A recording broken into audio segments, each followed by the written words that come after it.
I say that because when you want out of something so bad, you will do whatever it takes to get out. You won't sit there and say, oh, I want to be broke free from this dude. You want to be broke free, but you still answering his calls.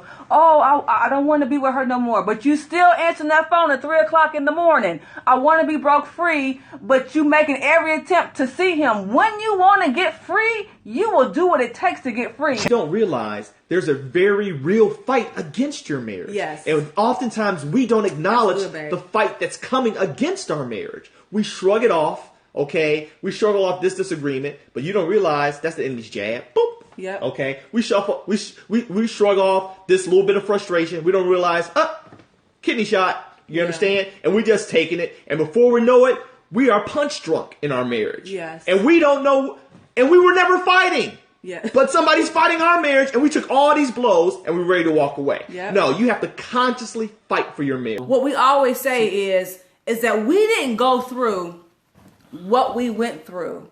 Yes. For us. For us.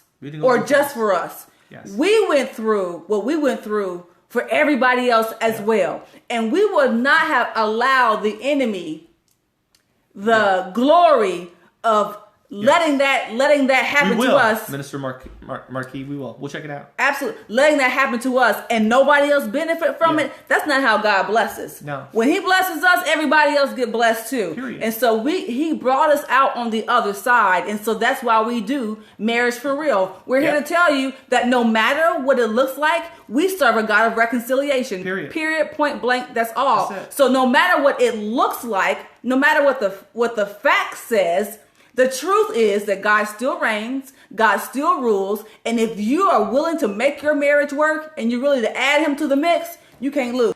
Marriage, every man should have a vision for his family. Because this is a side note, y'all, just letting you know. Yes. Every woman wants to be led.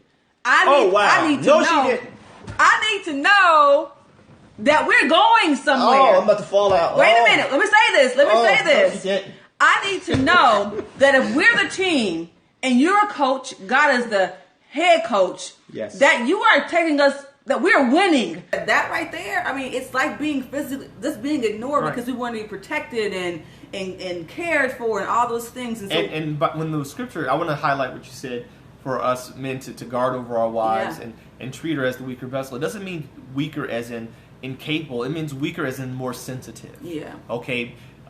Easily affected. Do you understand? Men, though we do have emotions, though we do feel on a very deep level, we also can resist on a very powerful level. Do you understand? Does that make sense, people? Even though men, we don't get it twisted. Just because we have all this armor, there's a soft, mushy center. Yeah. Seriously. Okay? But we have the benefit of the doubt scripturally because of that beefy, thick armor on our frame. Can I ask a question? Can we put a bookmark right there? Women, can your husbands trust you with that part of who they are? That vulnerable part. Can they trust you with the vulnerable part of who they are as a man? I think that's a huge question. I think that's something that it took me a long time for. How can you help your husband move past the pain? To get to is. Can I be trusted with that level of vulnerability and not still see him as the strength that he is, or take that moment of vulnerability as weakness, right? Or use it against him later. That's a big one. That's a huge one. A lot of times, men, we will expose ourselves to our woman, and soon as an argument flares up or a disagreement, she comes back and she uses it against us. And then even though all the apologies are made and y'all do the post the post argument 57 and do the vacation, he's never going to go back there with you. Then you wonder why he's so resistant.